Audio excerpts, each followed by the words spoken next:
Make sure we're recording. All right. Hey, Darby, come on in. Well, guys, we got a great episode for you today. Like I said, I always want to pull it up on my phone just to make sure I can see you guys that are watching from home on Facebook, you guys. So if you are and you don't get to come in on the panel, go ahead onto our Facebook at Latoya Corinne. Yep, we are live. I'm pulling it up right now. Let me turn it down. That way, if you comment and you want to come on and have a question for Alan, I can see you on Facebook as well. All right, guys. So we're going to kick this off. Let me just introduce what we're doing here. For those of you, it may be your first time coming to the Craft Cafe live show. Again, I'm your host, LC, and this is where we amplify the voices of ECE, that's early childhood education leaders, you guys. This is a field that is near and dear to my heart. Shout out to Better Futures, who created Craft by Better Futures, where we spend off to our show, Craft Cafe Live. We have professional development and consultants specifically designed for you guys, the ECE leader. And we are the first ever to design a platform specifically for this industry. And we want to make sure that you're a part of that, not only with our day-to-day, our webinars, our boot camps, and our app, but in our platform right now where we can actually let our hair down and talk the real deal. And here we have our first guest of the year 2026, Alan Guttman. He has decades of experience. He's an expert in Head Start, mandate reporting. He just did a great session over on Craft on mandate and reporting, and it was really fiery. So we're going to be talking about his life, his experience, his actual dedication to this field and this cause, and how you need to take it into consideration. What are some solutions and things that you can do to better your business and keep your employees and your business safe? And not only that, but protect these kids out here, okay? Because we're the ones. All right. Now we got a nice panel for you today. We got some people in the house. Alan, before we get started, I want to see who's in the building, who's on the panel with us. We got Sue. I saw Sue coming in. Sue, are you able to come in and introduce yourself? Now, guys, this show is live, so we want to make sure that you know that everybody that comes on our show is in their working day. So sometimes they can't come on, but they can actually pop it in the chat and all that good stuff. So, Sue, if you can't come on, that's fine. When you can, pop on in and unmute and let us know where you're calling in from. I'm going to swing it on around so we can get going. We got Miss Darby Ward.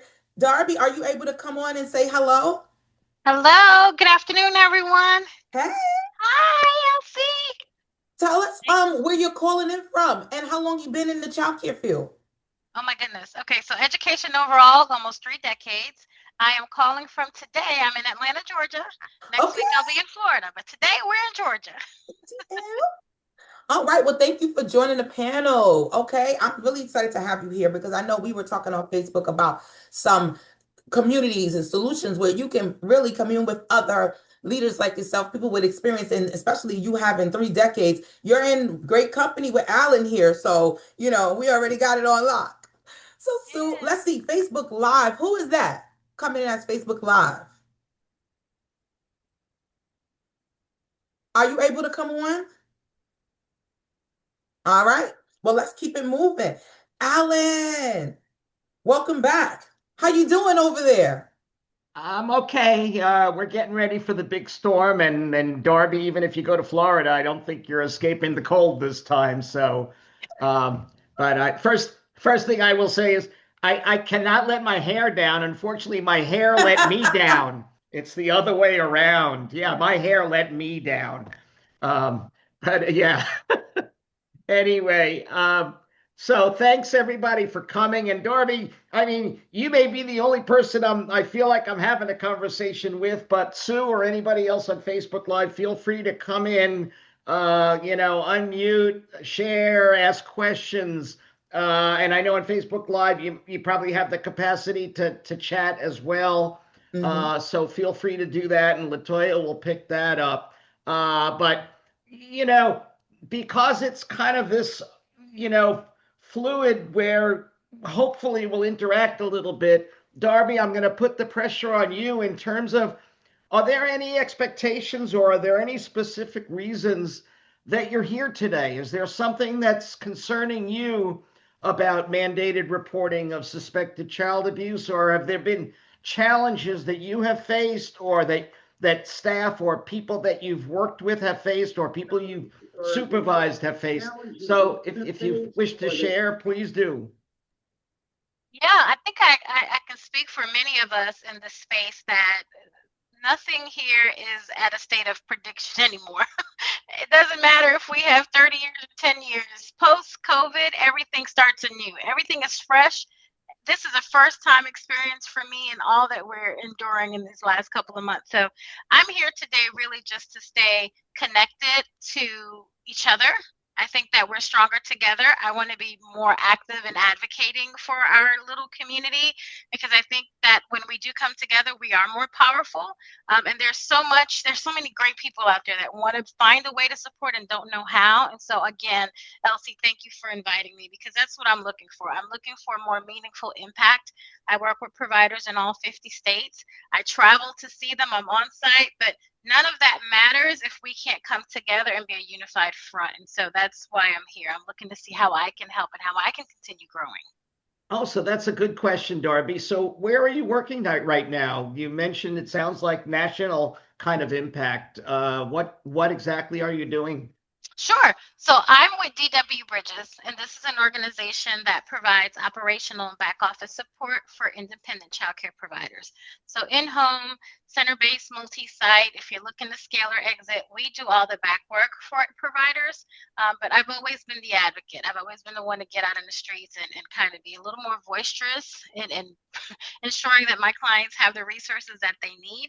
And so I'm looking for my home, my tribe, where I can do this with like-minded people. So anything that you could think of operationally, our team can support. And we are the first US-based virtual assistant firm that launched in 2019. And so we also have a division that provides that kind of support to our childcare providers and friends out there. Right.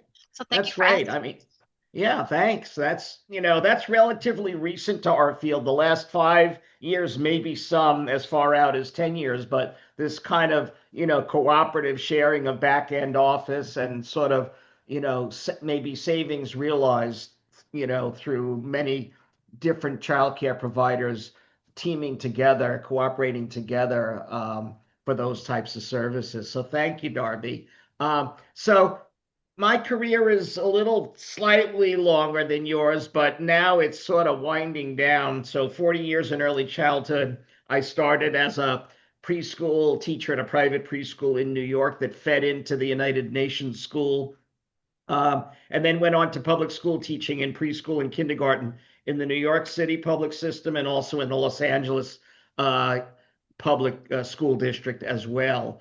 And then after that, I found my way into Head Start, which I was not aware of Head Start World. And for those of you who may also maybe have just heard of it, but do not know what it does, Head Start, I call it the premier early childhood birth to five program in our nation. It's federally funded. The funding goes federal right down to the local agency. Most federal funding for child care, it usually goes to the states as a block grant, and then the states disperse it to individual programs or school districts, and mostly to school districts, a lot of the state funding. But that money also provides the child care vouchers for families directly to families to help them with child care while they're working. But Head Start is a there's no fee for attending children. There's no fees for the family, and it's funded again directly to the local organization by the federal government. I think there's approximately, I want to say, 3,000 organizations nationwide in all the 50 states, in Puerto Rico, in Guam, and the outer Pacific Islands. If they're territories of the United States, they have a Head Start program. So I worked as a director of a Head Start program in Los Angeles, also of a Head Start program in DC as well. And my final and one of the Head Start positions actually was a national scale project supporting the American Indian, Alaska Native Head Start programs in 36 states. So I was leading a team of 18 people that supported the programs out in the field and also in the office in DC. And Wow. then my last position was uh, with the Johns Hopkins University School of Education. I was the director of early childhood policy and systems, and we were supporting initiatives at the Maryland State Department of Ed, the Alabama Department of Education, Tennessee Department of Social Services. So that was my last position before I retired from full-time work. I'm still now retired doing consulting, doing training. Actually, we have a training coming up. I'm in Hampton, Virginia. We have a Virginia Association for the Education of Young Children training coming up next month, excuse me, in March, that I'll be presenting my child abuse training and also another training on child engagement and learning. So that's a little bit about me in terms of child abuse reporting. Uh, I think the first time you make a report because you're suspecting that one of the children in your program is being abused, you essentially become a person that has to understand and know more about it. It shouldn't be that you make one report and run away from that obligation, that responsibility, that legal requirement of the job. So as I'm trying to think, probably the first time that I encountered child abuse was working for the Santa Monica School District in Southern California. And I was, That too. Like how that segue from Head Start into that. Like, was it an experience? Like, yeah. so actually, that was the job in Santa Monica was actually my first transition out of the classroom. I had been teaching kindergarten in the Los Angeles School District, and there was an opening for a site supervisor at a child development center. And Santa Monica is one of the earliest operators of child development centers. They called them latchkey programs. They had child development programs that were from World War II was the start of those programs. So Santa Monica had a really long history of operating those programs. So I had an opportunity to be a site supervisor. So that was sort of my first time sort of dipping into the supervisory and administration of programs. And sadly and unfortunately, it was the first time that I had two encounters with suspected child abuse. One was with a couple of twin boys who had basically been uh, basically imitating some very sexualized behaviors that 3-year-olds shouldn't know.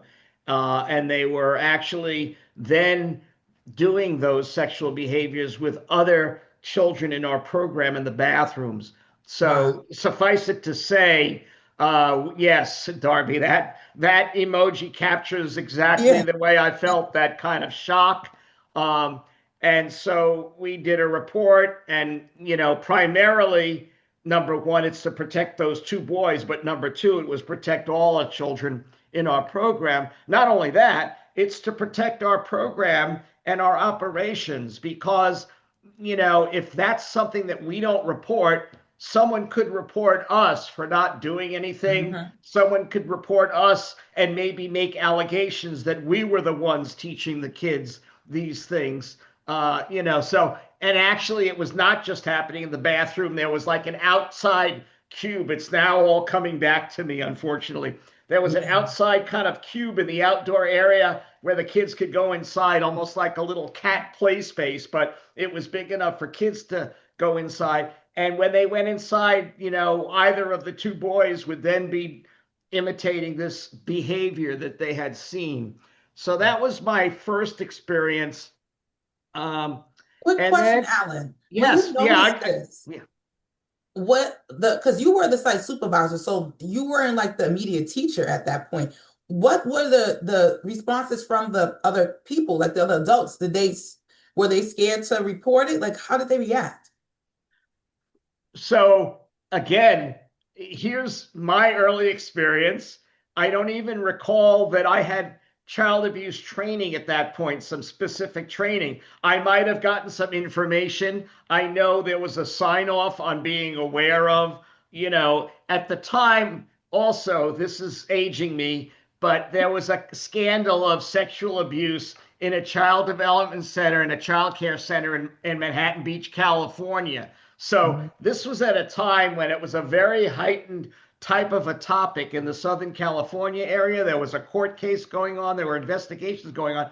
But this also was my first experience without really, training. So I'm sure it was a teacher who brought this to my attention. And then after the teacher brought it to my attention, we were vigilant to see, I was vigilant as well to see what was going on. But this is what I share in the training. We don't have to investigate. We don't have to say, well, is this really potential sexual abuse? Do we really know? Or maybe these two boys at age 3 are just, maybe they're curious about their bodies and they're playing with other kids with their bodies.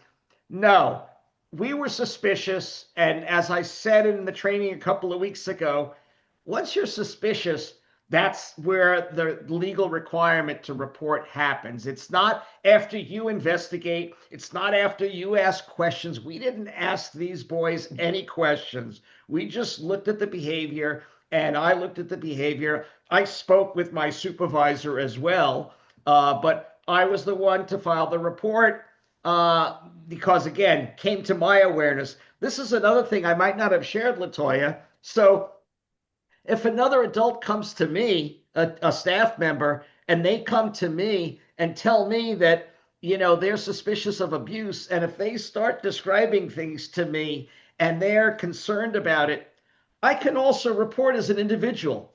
In California, that person would have to report. It's a legal requirement. Technically, because they tell me, and to me, I have serious concerns myself, I also then can be legally bound to report. That's not in every state, and probably even in California, that wasn't the case, because I knew the other staff person was reporting the suspected child abuse. However, this is something I may not have also mentioned in training. Two people can report the same thing in the same program. If two people have suspected abuse, it may be isolated. They both may know about it together. Maybe they haven't shared information together. Maybe the person has seen it and they've just reported it individually and haven't told their supervisor. That's a possibility. So it's Okay. possible my staff person could have reported it and not told me. It's also possible the staff person told me and they hadn't reported it yet. So I just immediately reported it because now I'm aware of it. Yeah. Any questions, comments out there on Yeah. this? Darby, I saw you go off I don't mute. Did you have something? I don't have a question. I do have a comment though, because as I listened to your experience, it reminded me of all the things, even as a child. Unfortunately, I am one of those children that, experience those things. And I got to remind those that are listening to us that, be mindful that there are some that are afraid to do the right thing. They don't want to get caught up in it. They don't want to be associated with it. They're conflicted. They'd rather leave.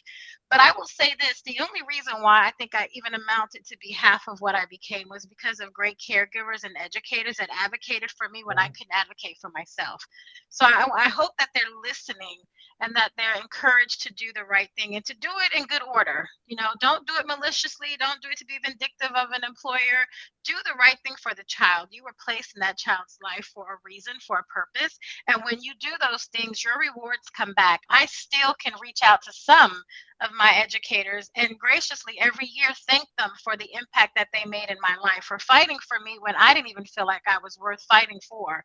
So, I just want to make sure that we touch on that a little because I do hear the buzz. I hear it in some of the Facebook groups where people are venting and they're sharing their truth. And, perception is our reality. Do the right thing and don't feel bad. Unapologetically, I think is a term now. Don't feel bad for doing the right thing. You might actually be working with our nation's next future president, That's or right. the person who really does discover the cure for this or that. Like we're called to serve. Answer that call with your whole heart. That's all I So, wanted to say. so Darby, number one, um, I'm so sorry that you had to experience. Obviously, it's years and years ago, but look, you're still talking about it. It's always going to be something you have to process. So I'm so sorry that you had to experience that, and that's I in all the times I've given this training, I've always talked about connecting the dots. I've never connected this dot at the end of someone actually sharing that there was someone there to protect them, because that used to be the name of my training. It was who's there to protect the child. And then there was something about mandated reporting. But the first part was always who is there to protect the child, especially young children who may not have the language to say what's going on with them, who may be so scared to say anything about what's going on with them. So that is an important piece, because you're absolutely right. It's if we don't do it, we may be the only person that's seeing that child outside of their home. And when we're concerned, when we have suspicion, it's important for us to connect that first dot, to make that report, so that other people whose job it is to investigate and whose job it directly is to protect children. I say we are also there. If the reporting piece is the thing that starts the process, then we're part of that team that protects children. Yes, we don't investigate it, but once it goes to the investigators and it goes to Child Protective Services, we're still a part of it in starting it. But we also don't have to investigate, because we're still trying to serve the child, to serve the family. We're trying to do the best we can to also help that child with their development. And I saw you unmuted. Go ahead, Darby. Oh, no, no, no. I'm just I Oh, was supporting what you said. I'm sorry. okay. No, no, that's fine. Like when I see unmute, it's sort of like I say, okay, maybe I need I'm to ready to hear it. Yeah. quiet it down. And I'm going to pulse check with you every once in a while, Latoya. Anything that popped into your head with what I was saying that you want to follow up with me on? Yeah. I mean, so much that we talked about in the class, hit home for me because as I worked with children so young and as an age, I've been working with kids since I was a kid. Like I was that kid that would go to when you said latchkey, that's when my wheels started turning because it took me back and I'm aging myself to the 80s. And in the 80s, we were all latchkey kids. Sure were. We had a little key, you know what I mean? Around our That's neck. I know right. I had one. Yep. So that was, like you said, we had to rely on other adults, family, friends, neighbors, and things like that. So there was a lot of space and opportunity. And back in those days, I remember where there were times where I went to school, like as a little, as a child, and I saw signs I felt for kids were getting abused. And I wasn't an adult, but I was like, I felt helpless, like there was nothing I could do. And I also saw some kids who were taken out of their home and placed in worse places. So that was scary for me too. So when I got older, I always struggled with that too. Like if I saw somebody that I felt like they were being abused, or even them to their own child. When you said that in the training about most of the people that's abusing kids are their parents. So when we talked about reporting it to the parent, that's the mistake I made. I thought that I was doing something by saying, hey, I feel like this is going on with your child or whatever. And I wasn't even in school. This was just a friend of mine. And they blocked me. Like they didn't want to talk to me no more because they felt like I was being in their business or whatever. And I was like, when you said that in the training, like, damn, maybe I was wrong for saying something to the mother because either she knows that it's going on or she's down with it. You know what I mean? And I was so hurt because I didn't want to offend her, but I'm thinking about the kid. And also a part of me felt guilty. Like I feel like I ruined our friendship because of that. You know what I mean? So it was all these things swirling in my head. But then I went back to, wait a minute, the kid is still going through this. And now what am I going to do? I already done threw it up. And now, you know what I mean? So that guilt came back to me. Like, what do you do when, like, you have a situation like that where you felt like something's going on and you didn't report, or you called yourself reporting, and now it's out of your hands? What do you like? What do you suggest for a person like me that has happened to? You know, number one, you learn from it, as I learned from it, because you know, I have since 1997, since I started doing the trainings, always espoused, that you don't share with the parent. The parent may hurt the child more. The parent may threaten the child and tell the child what to say or what not to say. So it can actually, by telling the parent, it can interfere with the child potentially getting help and being protected. So my lesson, I'm not proud of admitting, was a case, and this was well past me doing the training. I had already done this training. I'd already told, hundreds of people what I just said here. Um, a child in a program in a school district where I was administering the program in California, um, there was a concern with what the child, whether it was sexually explicit media, but the child was exposed to that. And again, the same kind of thing with what we were seeing was some sexually explicit behavior.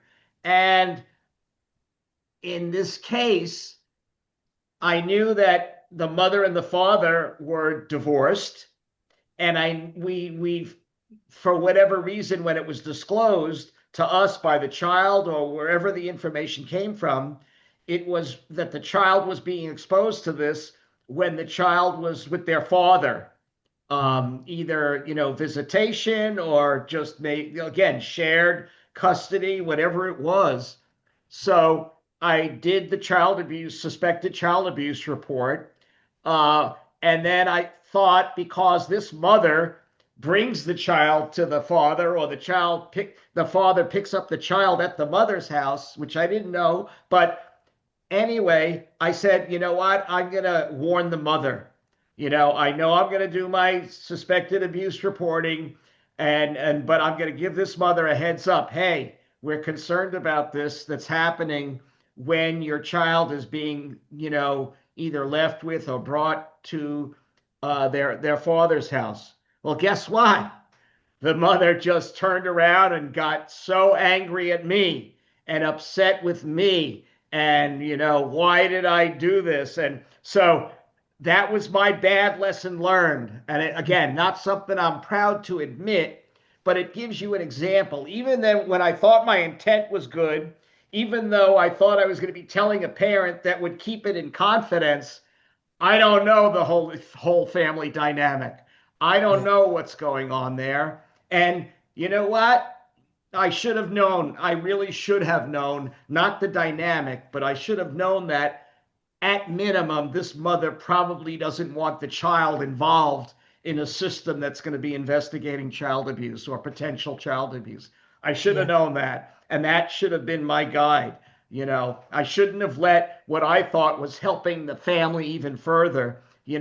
Only way I'm supposed to help the family, do my report, be quiet.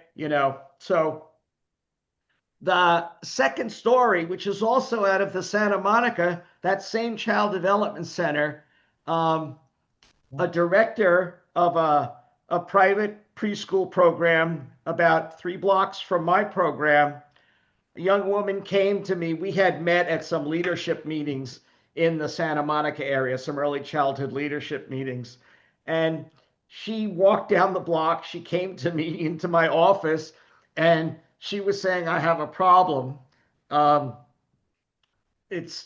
she was suspicious that a child was being abused, either at home or wherever. But one of the children in her program, she was suspecting, was being abused by the parent of the child.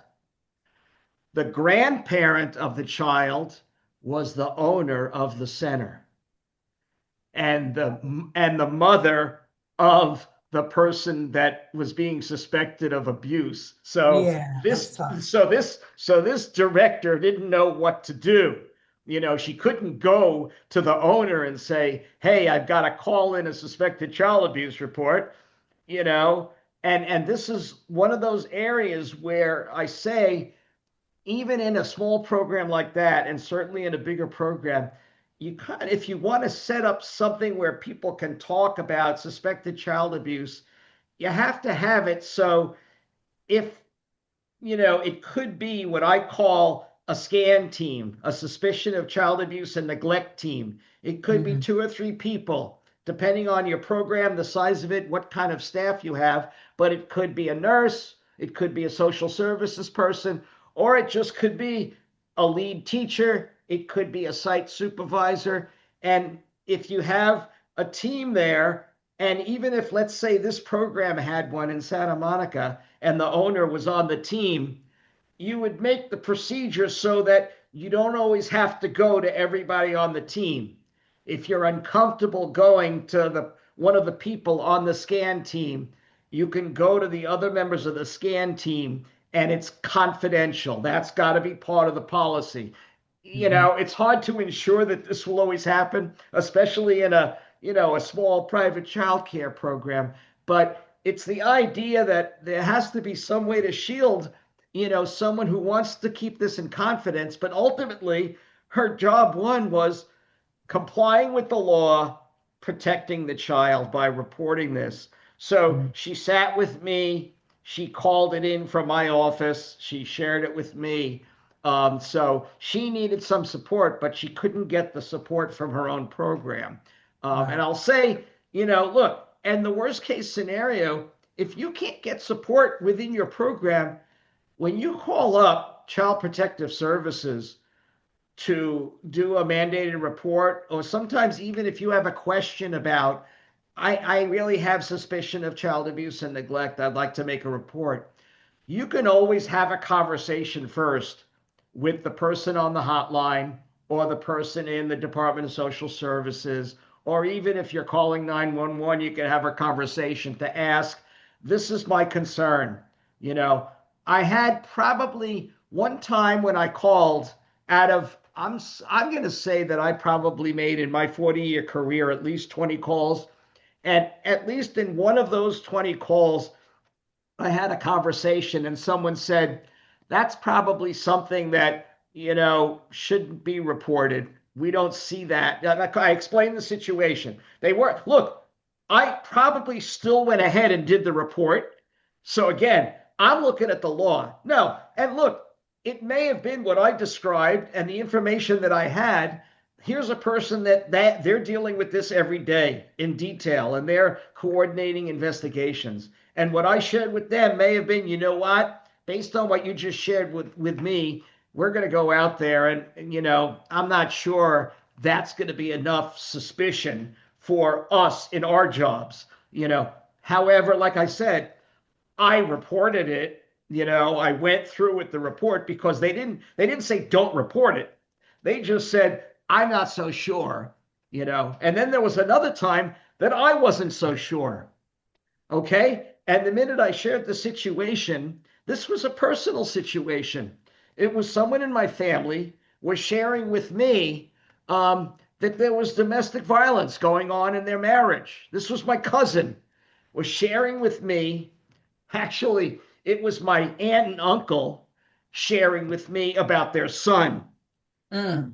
And they were concerned that what their son had described to them in terms of domestic violence and him being threatened by his wife with a knife and the kids experiencing this and watching this. So I called this in and, I called it in to Child Protective Services. I explained, hey, this is information I got from my aunt and uncle. I mean, I know where my cousin lives, but this is all I have. I'm not sure. Do I have to report this? Is domestic violence like a child not getting hurt, a child not getting abused, but Question. just a child getting exposed to domestic violence in their home? Is that suspicion of child abuse? And what they would call that is they would call that emotional abuse or emotional neglect. And that is a category of child abuse, is emotional maltreatment, emotional neglect. So if a child is watching and experiencing domestic violence, serious, violent domestic violence between the parents, and they're watching this at age 3, at age 4, at age 5, that's emotional neglect. Right.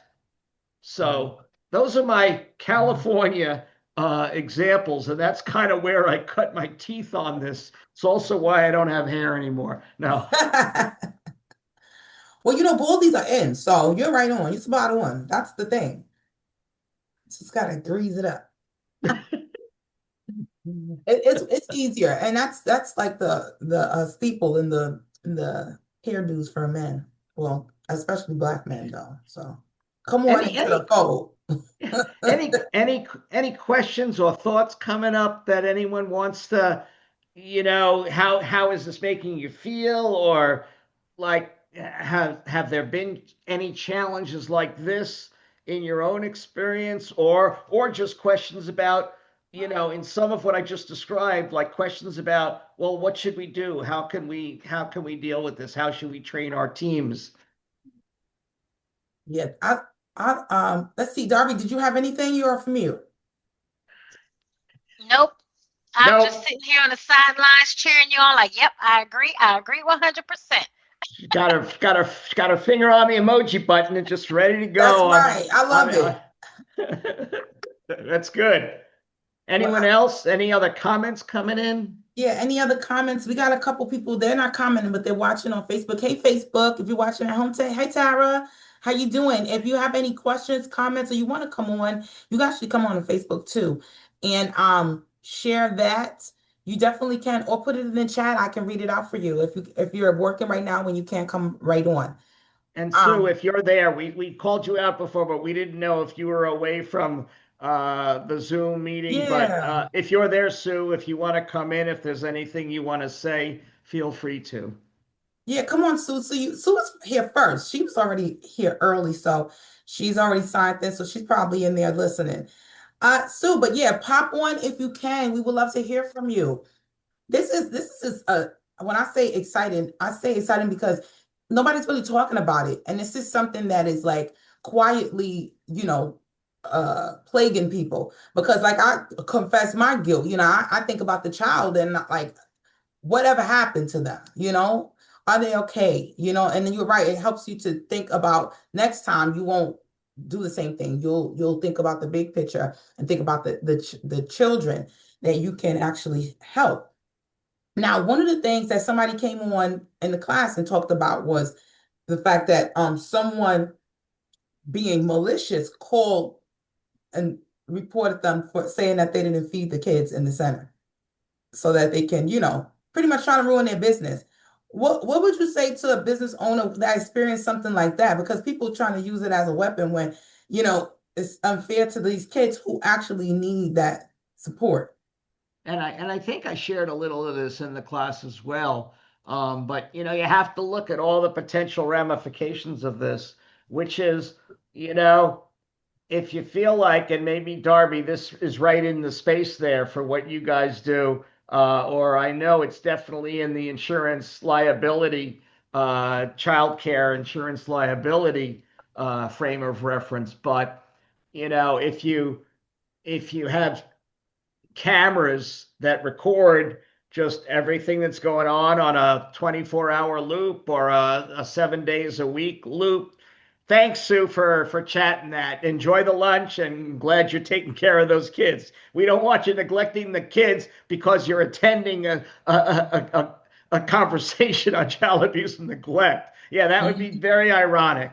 So I'm Right. glad you're taking care of the kids. But what I was saying is that, I know a Head Start program where they actually were concerned about one of their staff, and it turned out the staff actually was interacting inappropriately with a child in the program. One of the staff disclosed to the director, and within an hour, they reviewed videotape of all the classrooms, including the classroom where this person was working and interacting with children.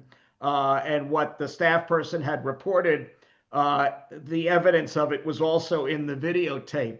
So you can imagine, though, the example you gave, Latoya, if someone accused, you of this happening, you could just say, here's our videotape. We keep the records for a year. Mhm. They're on a hard drive. Yeah, you could look through them. If you go to court, we're going to have these records that shows everything that's going on in our classrooms every day, or everything that's going on in my family childcare home. You can put them in a family Yeah. childcare home, would be also very vulnerable to someone making an accusation and putting, really harmful information out there. So Yeah, I like that's that. that's what. However, the caveat would be you've got to get authorization from all of your parents for every child that is going to be videotaped. You cannot just videotape because you're protecting yourself, you're serving children. They also have a right to privacy. And so that's something that you need to be in conversation with parents. And I would say every school district and every Head Start program and most larger child development centers have some kind of photo or video authorization form that talk about, you know, we use videos in our programs. Sometimes we take photos and we use them only internally. We don't distribute them on the internet. We don't give them out to media. We just use them here. But you've got to get authorization. And sometimes there will be a parent that will not sign off on that. And then you have to figure out, how do I serve that child, and still have my video cameras going, so whether it's, I don't know. It may be that you've got to, I don't know if you can redact an image, but you may have to, if someone's looking at video, you may have to sort of pixelate that child's face so that they can't identify that child because that parent hasn't signed an authorization form. See, So, see, Alan, that's one of the things, like when it comes to centers that have cameras for surveillance, I don't see a parent being mad at that. Because one of the things that's a plus, when I'm pitching centers to people, is because I do marketing for centers, you guys. So I'm always talking about the amenities. And one of the things that I boast about is if you have cameras in there, especially if you can tap into the cameras where parents can watch from home, or from work or wherever they are, a lot of times they feel more secure because they are.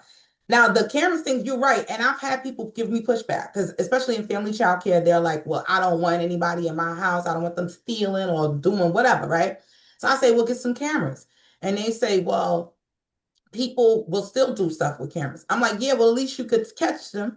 Like you have these, I've seen these horror stories where like the mom or dad is at work and they have an app where they can look in on their kid and they see the person mistreating their child, dragging them, and they leave work and go bust them. Now, if a person knows that they're being recorded, I think, you should know you're being recorded. But I don't think that if you work a place, you should have a problem with surveillance videos. That should be so understood. again, it, it's a challenge because there's some of this is constitutional, Latoya. I'm not a I lawyer, mean, not in the and bathroom, but and, in and, general, like, no. In general, okay, it's one thing if you're out on the street and the police have surveillance cameras up on the light poles there in a neighborhood. You're in public. There's no expectation that your picture can't be taken, that video can't be mhm. taken of you. You're out in public. When you're in a private home, when you're in a private child development center, that's a private space. Okay. Mhm. So there's and look, this is a good conversation. This is exactly why you need the conversation. So Yeah, there's an expectation that if you're going to be doing video here in a private space where my child is, number one, I need to know about it. Number two, yeah, no. Number two, you need to get my authorization, and I may not authorize it. And here's the reason: I know about those programs. You pull up an app, and the program has it. The parents can look in and see what's going on in the center at any time of day. The challenge is the just the reach of online media so that a mm, parent can take the image, whatever the children are doing, and put the image of not just their child, but put the image of other children out on on social media. And that, so then you don't have control. You've lost control of where Yeah. that video is going when you have that kind of an that's app. true. Yeah, I understand it, but if every parent has access to it, and even if you have one parent that doesn't authorize it, that's the challenge that you have to weigh yeah, that would be a because big one. you could be in a lawsuit if the child's image gets out there and you never authorize them to take your child's image and put it out there. And there's also children in our care that are in foster care systems, some that are in witness protection programs. And when their Mm, images are public, you may have just put them, that's in a true. threatening situation. So there's a lot, to your point, Alan, there's a lot of legalities that need to be considered. But the truth is, if as childcare providers and the leaders that are running these schools, if we are observing, if we're doing our classroom observations, if we're coaching and developing our teachers, if we're walking through the wall, doing our four corners and four walls, if we're engaging the parents, what we should be doing is building trust with us, not a camera. That's for one. And for Yeah, two, that's if true. we're coaching and training and developing them, you're building that trust. You're getting them better. You're giving them the resources, because the camera is not going to stop them from doing it if they get to that breaking point. Clearly, we've Yeah. seen some of these recordings on the news. It may serve as a deterrent, but if they're meeting challenges that they don't know how to address, this falls back on the leader and the coaching and training that we're doing or we're not doing. So, yeah, healthy conversation. Yeah. So number one, Darby, thank you for bringing me back, because that was the first thing that I'd wanted to say. If there's some kind of custody battle, or like you say, if a mother is in a protected place where she's been subject to domestic violence, and her and her children are in a shelter where they're being protected from having been abused, the last thing you want is that child's face getting out there and a location being associated with where that child is. So Darby, thank you so much That for is true. bringing that back in. And Latoya, back to what you said. You're saying here was a case where the provider knew there was a camera there and was still doing it. So that's what I said. So you're right. Like so you that goes and back Darby both said. That goes back to what Darby was saying. It's like, who are we hiring, or what do we know about the people taking care of our children in terms of their training? And look, this Head Start program where they fired the person an hour later, for doing what they did and what they eventually saw on camera. That person went through training. That person went through background checks. So there is always a possibility that it could happen. Again, if you use video, if your policy is it's not a shared video, it's something we keep internally for safety purposes, for safety of your children, to protect our business, there's nothing wrong with that. Again, it's just notifying your parents, your families, that you are using this as a tool to ultimately protect their child, protect our staff, protect our program. But we don't put it out there. The only way we would give the information out if it was subpoenaed, by the police, a judge, or whoever asked, required us to give them the video. That sounds good. That's a good point too. Because and before you say anything, I need to just tag on there. Alan Guttman is not an attorney. If you have any questions on this, please consult your legal resources, your own legal counsel. I am not an attorney. See, I at least know how to protect that much of what I say. Right. Look, and on top of that, this is a craft cafe. We are not responsible for the views of Alan Guttman. This is his own thing. Latoya's never seen me. She doesn't know who this guy is. I don't know. Whatever he said.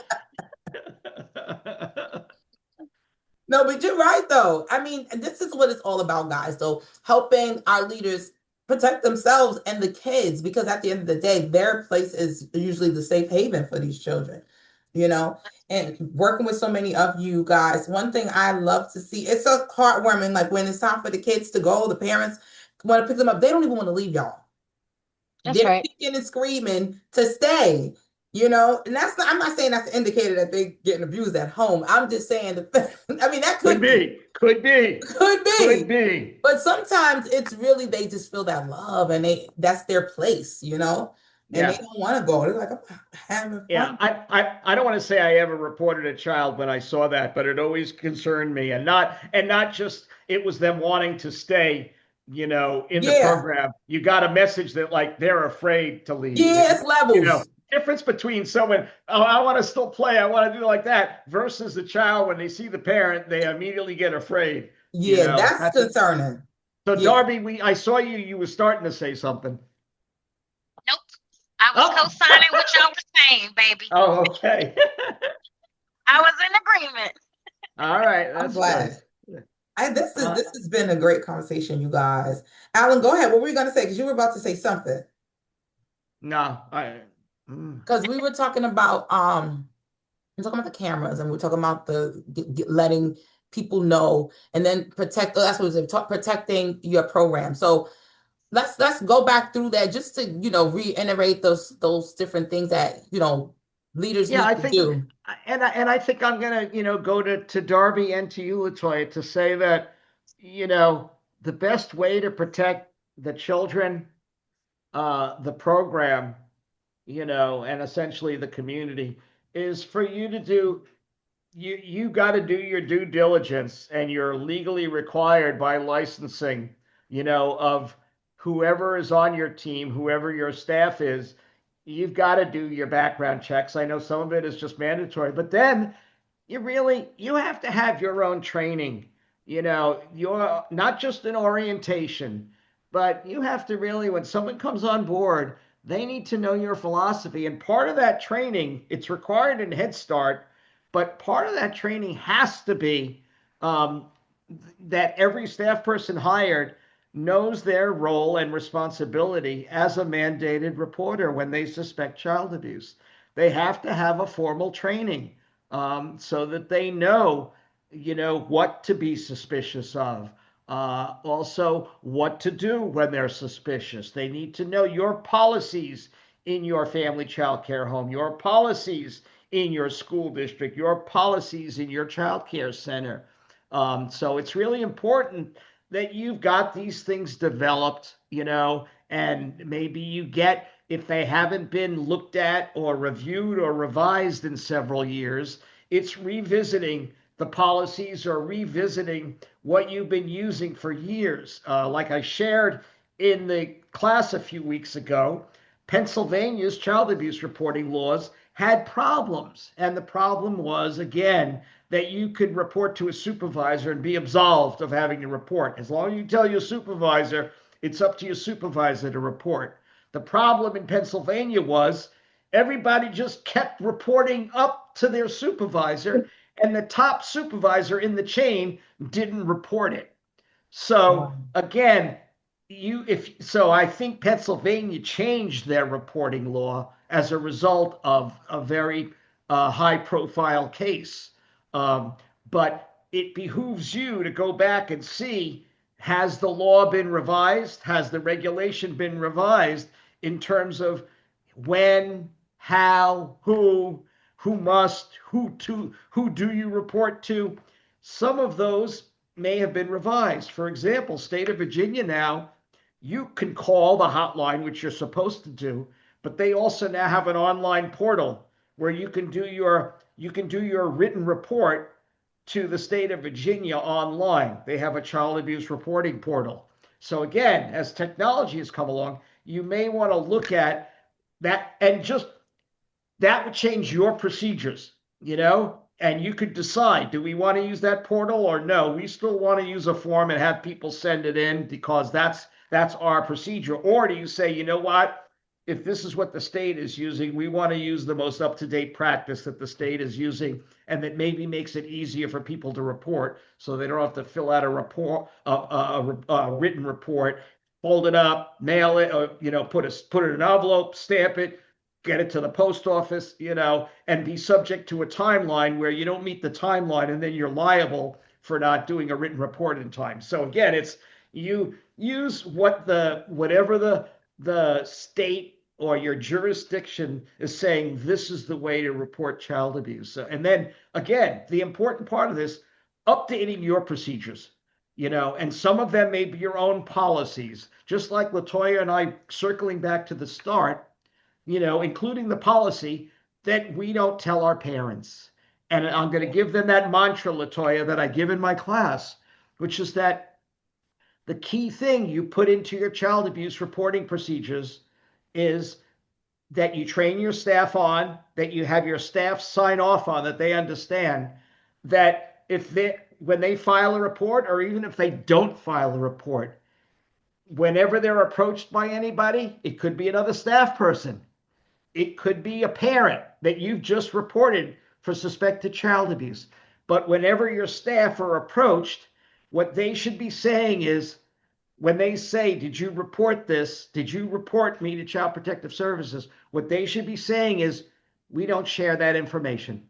It's a very No, easy yeah, that thing to do. yeah. You're not, and again, what makes it good for your staff is you're not lying, you're not betraying the trust, of the parent, even if they confront you. You're not lying to them. You're following your program's policy. And again, to make it easier for your staff even more, that policy, you put it in your parent handbook. So the parent gets the Mm-hmm. parent handbook when they enroll their child in the program. The parent signs off that I have read the parent handbook. And if they ever come up to you later in the year and say, hey, did you report my child to Child Protective Services? I'm sorry, we don't share that information. If you have any questions, speak to the director. They go to the director. The director says, yes, we don't share that information. I'm sorry. That was in the handbook. You signed off on it. That's our policy. And we never say it because there's cases where we don't report. There's cases when we may report, but it's information we never share. It's in the handbook. That's why it's there. So that may be the place where I sort of transition now. Maybe we'll do a little closeout here. Mm-hmm. Definitely. Well, that was the real thing right there, just to really help leaders know what to do because it is a tricky spot. And if you know that you were the one, you're gonna feel guilty or feel like somebody's gonna slash your tires at night, you know?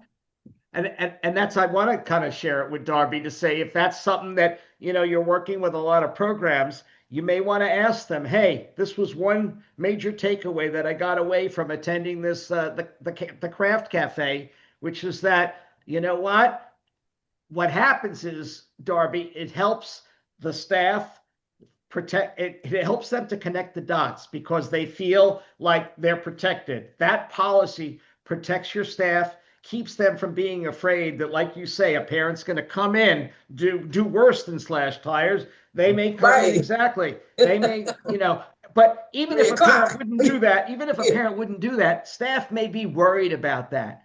Okay. Even if you think parents are going to do that and they're not going to do that, if your staff are worried about it, you need to find a way to reassure your staff, hey, we have this policy. This should reassure you. We never share that information, and we tell the parents that, and they know it. Hmm. Wow, well, I love it, Alan. Well, you guys, we are down to the wire at the end. I'm going to do a couple of updates, but those of you, I want to thank you guys for watching at home. Those that were on our Facebook, hey, some of you guys are still watching. Hey, so make sure that you guys are following the Craft Cafe Live channel, subscribe to our YouTube channel, a Craft Cafe Live show. Alan, tell them where they could connect with you and get some of your services if they need to bring you in for a class, because you're still open for business. You're still moving and shaking, baby. So where can Yeah, they get to you? so maybe pretty easy. So Head Start, like I said, and just you can put all these words together. So Head I'll put it Start in the chat. Consultant.com. It's pretty easy. I'll put it in. Headstartconsultant.com. There's a website there. It's got a contact form. It's got an email address. So again, Head Start, HEADSTART, consultant.com. All right, guys. I popped it into the chat on the Facebook Live, so it will stay with it. You That's guys, that's not it. wait. It's Okay, what is it? Hold on, guys. I'm I'm gonna gonna put retype I'm it. gonna put it in there. I'm gonna do it. I'll do Okay, I it. want to put it on Facebook too. Yeah, so I'll put it in there because this is the way it opens up as a hyperlink. Uh, Let me all see. right, Head I'll get Start it. Consulting or because I put consultant. I saw consulting. It's Oh, that Darby put consultant. that. So I put consultant. Okay, so I had it right. No, you had. Well, I saw I got Darby it. put. Oh, I Oh, that's I put all it had it in right. right. wrong. I put Uh, it in wrong. I'm so glad I that did because I that's would have been clicking okay. on the wrong link. All Thank Yeah, right. you. it worked Yeah. on the Facebook. Okay, Who's so on? it's Who's at HeadStartConsulting.com? I don't That's know, what but you promoted somebody I. else. Oh I don't You see. no. It doesn't look like anyone's got Yeah, it that. doesn't look like a thing. So, all Yeah. right. Well, guys, we have it. It's on Facebook, headstartconsultant.com. If you want to connect with Alan and get some of his services, definitely reach out to him because even if you have something that he's not a expert in, he knows so many people, he can connect you to them. All right. So And check out his and website. and depending on where you are, I can do a live training on site or I can do a virtual training. So available, and generally I don't charge that much for the child abuse. I've done some of them when they're locally. It's a program that I know sometimes I will just do it for them for free. But I try to make it worth a little bit of my while now that I'm retired. So, but again, it's not going to be something where you're paying $500 for a training. That's not going to be what it is. It might be nominal $100, $200 at most. So anyway.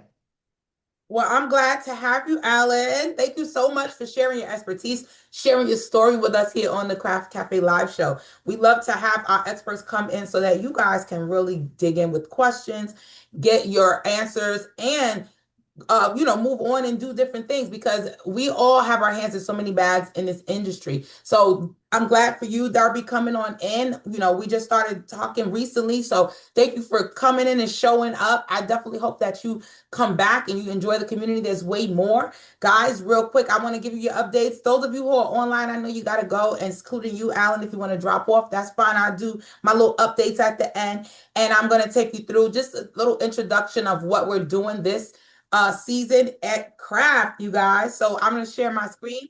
Thank you to everybody. Like I said, if you have to drop off right now, feel free to do so because I have just a few minutes of messages for anybody who is interested. Okay. So if you want to stick around, be my guest. I love to have anybody here with the updates. I always take a little trip to our website just to kind of refresh you guys on where to go to get all of the tools and actually become a member of our Craft actual Craft by Better Futures membership, you guys. Here's our website, you guys. Leadership does start here. And as I told you all before, our platform is definitely specifically designed for business leaders in the childcare industry. And you don't have to have a childcare center. We have so many members that don't own childcare centers. They may have programs that support children and families or businesses that support children and families. They're all subcategories. I'm talking about authors. I'm talking about nonprofit leaders. I'm talking about actual charter school leaders. We have it all. Now, this is our website. When you come on, the first thing you're going to see is these peaks, hills, and valleys, because that's what business is all about, you guys. We got those peaks and those hills. Now, we have so many new benefits for our members. I'm going to take you through it. Now, those of you who are familiar with Craft, you know that historically we did not share recordings to our webinars, and we've been doing this for over 7 years. So that means that we have a ton of content that has some of you guys have never even seen. So we launched our Craft Plus app, our streaming app last year, and we are popping it off this year with so many new titles for you guys. So when you go on here, you can download Craft Plus and as an app to your phone, or if you don't want to put more apps on your phone, you can watch it right here through our browser. And I'm going to show you that. But before we do that, I want to step into Craft. Okay, just to give you guys a little bit, this is our Craft Cafe Live page, which you are on right now. That's last month's class where we enjoyed the graduation for our WAVE accounting lab with our Craft All-Stars, you guys. All right, so let's go back in and talk about our memberships. All right. Now, we have exclusive memberships just for you guys, and we've broken it down into categories. Let's slide down. Now, these are all the different amenities that you get, but I'm going to break it down to the different basic and premium levels. We have our Craft Family Plus membership that has been renewed. It has been born, I'll say, when did we launch it? We launched it in 2021, you guys, because although our material is all about childcare, one of the things that we notice is that family childcare is I would like to say its own category in childcare that is its own niche. The business model is a lot smaller. It's very unique, okay? Because you have your family childcare and you have the group homes. Now, these are a little bit trickier because they have a different dynamic, different business model, different leadership type, different staff model, operation system, all of that, right? Even funding, right? So we wanted to make sure that we had a special place for family childcare providers and leaders to go, and not just go, but to thrive and find their tribe and thrive, okay? We want to give you the best tools. We want to give you the best support, and we got our secret weapon. Latoya Riggins, marketing. That's my department, you guys. And one of the things that we cater to in craft is marketing your business. Because, guys, no matter how good your business is and how dope it is, if no one knows about it, they cannot come to you. So you're going to have to tell people about that. All right. So check out our memberships. We have our Family Plus Basic right here at $9.99 a month. Come on. That's cheaper than a cup of coffee, you guys. All right. And it definitely allows you to get live streaming of our webinars for your topics. Also, you can get access to all the webinars pre-recorded that is on our Craft Plus app that you can stream at any time on any device, you guys, at any time in your life. Okay, you just gotta have an internet signal, right? Get in the Wi-Fi.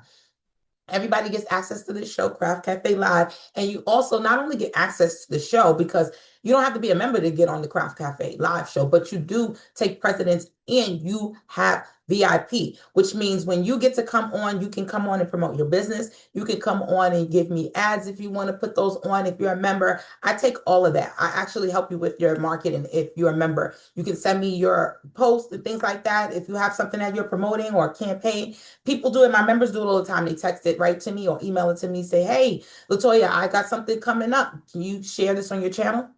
Got you. And you already know I'm all over it. Okay.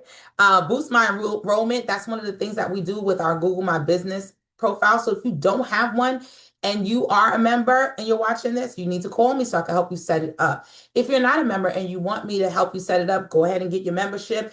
Once you become a member, you guys, it starts immediately. Okay. Now, don't call me in the middle of the night. Now, I'm going to be asleep.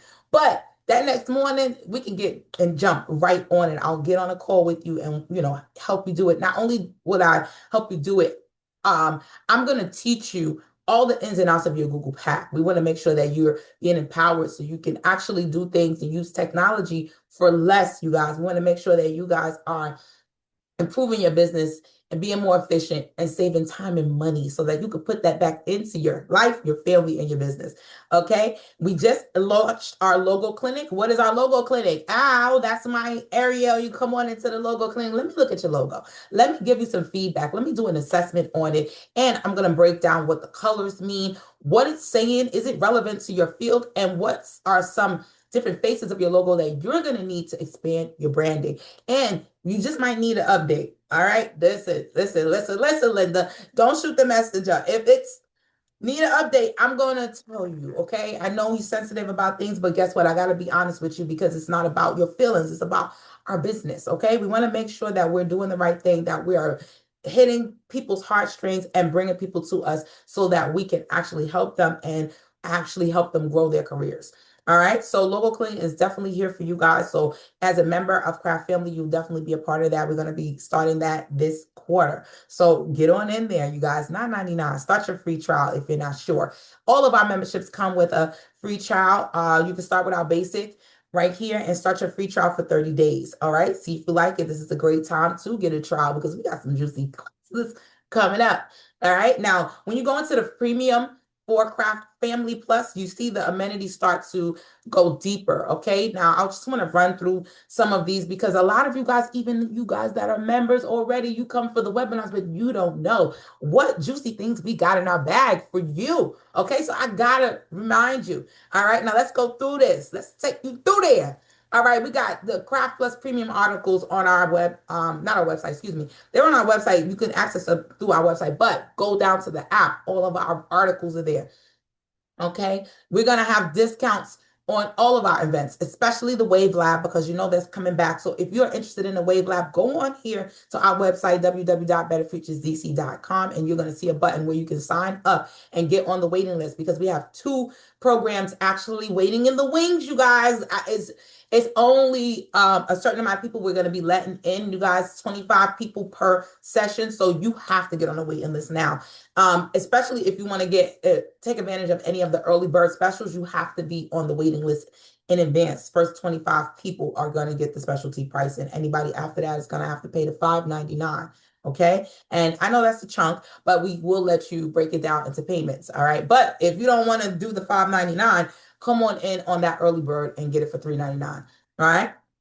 So come on down here. Now, this is the thing. I'm gonna go into Lux. Let me not jump ahead, y'all. Y'all know I'm so excited I want to get there.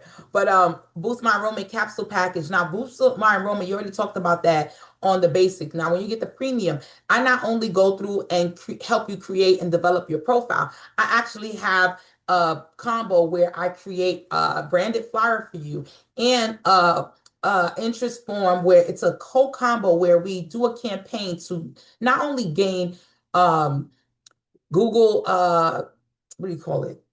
5-star reviews. That's where I wanted to go. Google reviews, because we want to make sure that you place on Google, that you have your 5-star reviews, and that you have full enrollment. Okay, overall, it's not just about the views and the reviews. We want those reviews to spike your engagement and your enrollment. Okay, because we have to be 100% enrolled to make our profit. All right, and without profit, what are we doing? We're playing around, and we're not doing that right now. Not in 2026. We're not. So let's go.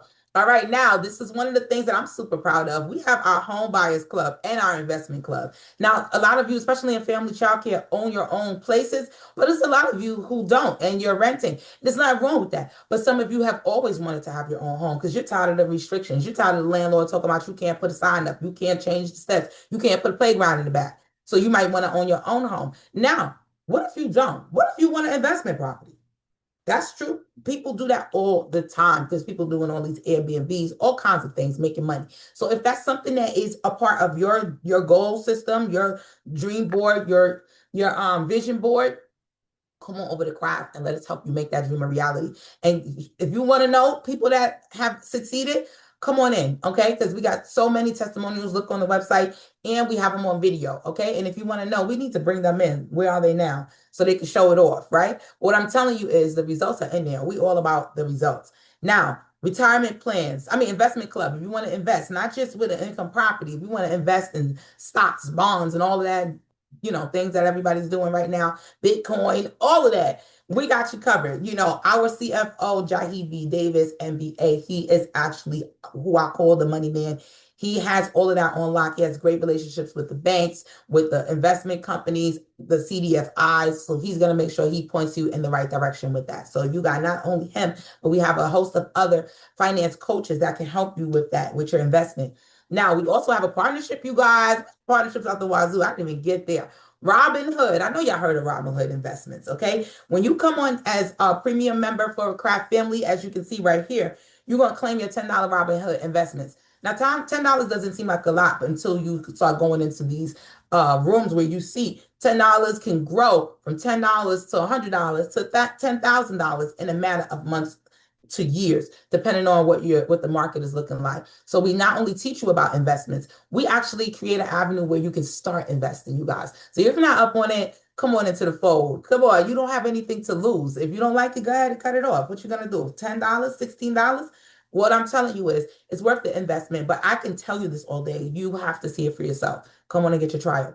All right. Now, Credit Angel is our personal credit advice where we'll help you not only monitor your credit, but give you tips on how to tweak it and what things you have to do in what order to actually grow it faster. Okay. Now, not only we do personal credit and the family childcare, but on our Lux program, we actually dig into business credit as well. So we had it all for you guys. I feel like I need 2 segments, maybe 4, to really get through it all. But while we're here, let's go with it. All right. Now, think about this. Marketing. Marketing is a big focus in business that when you look at the big wig companies, all of these companies, Apple, you think they sparing expenses for marketing? No, you see all their billboards shot on the iPhones 82.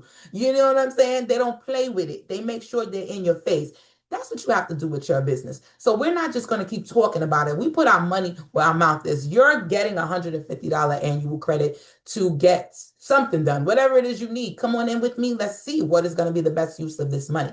Now, this is to start you off, you guys. This is not the end all be all. That way, you can't say, oh, I don't have money for marketing. Can't say that now with a Graph membership. You can, because we give you marketing dollars, okay? And now all you got to do is put your skin in the game. Don't worry, you're going to get a discount, so you don't have to worry. But what I'm telling you, it's not even about the discount. It's about what is going to happen to your business once you start doing it and you see the results, okay? Now you're going to be a believer, okay?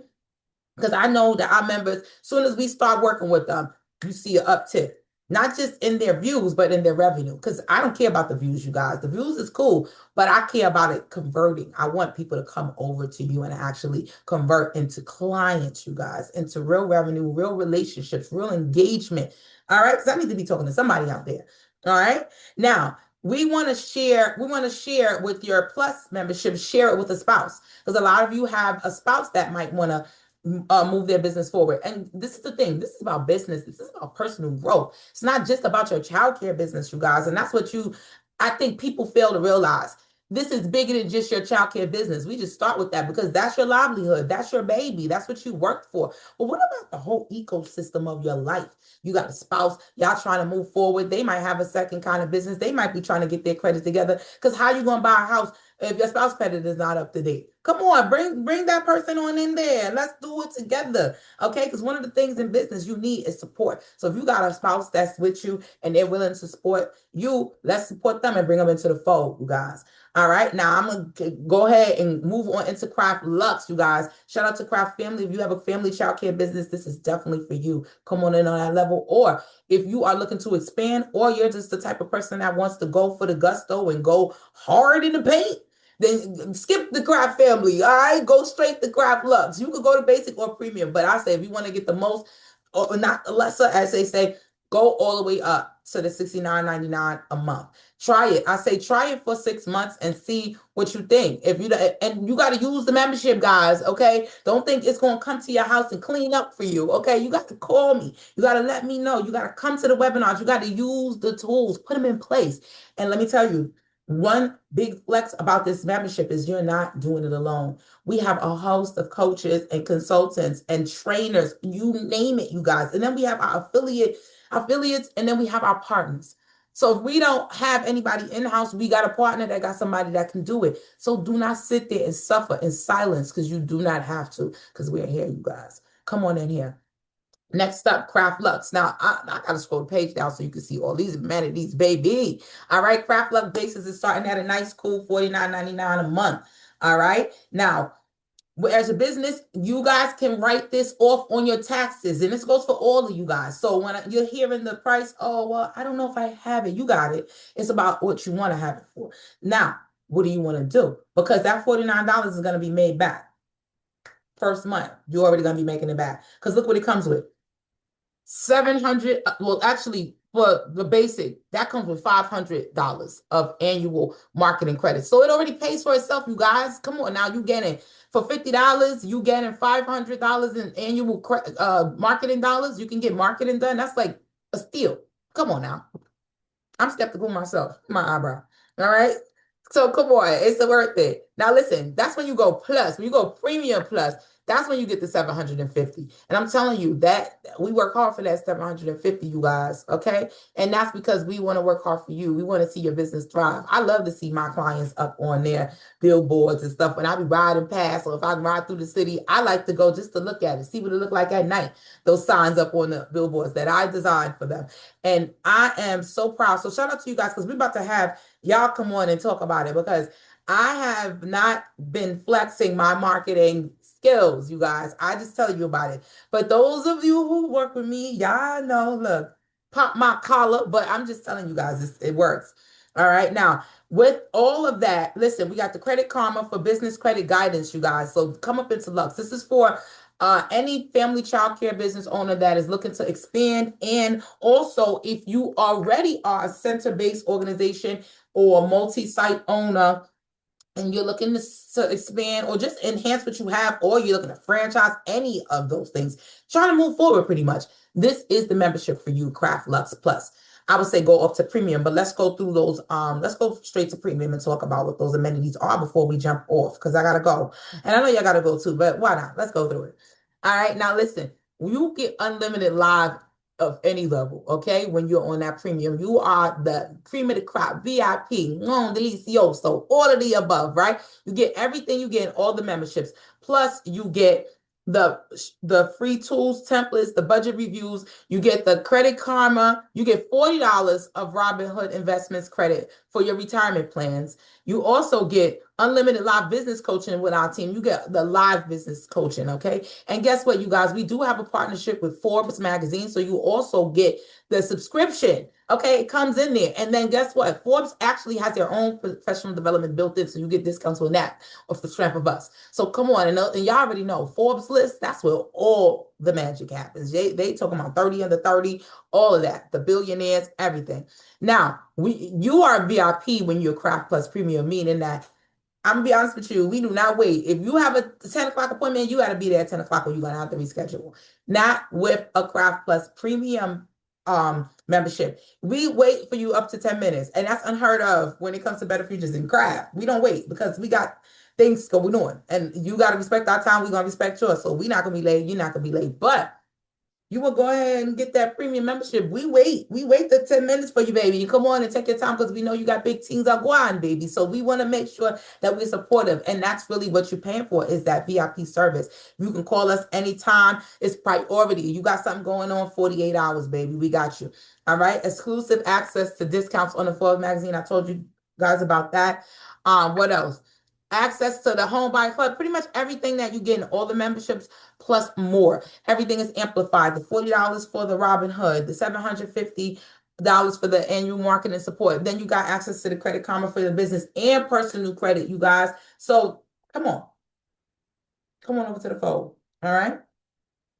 Let's see. We got a lot of more stuff, guys, going on. So this is what I'm gonna do. I'm not gonna take you through everything because we do have our craft demos that's going to be coming up next month. So I'm just going to start dropping the link so you guys could come into this so you can have a deep dive and let me show you what our programs could do. I'm going to go into Canoe and all of that and show you how it works, the marketing power, the organizational power, the scheduling power, the automation power. You're going to love it. Okay. So I will see you guys back. Have a great weekend. If you guys are experiencing snow, stay warm out there. I'll see you later.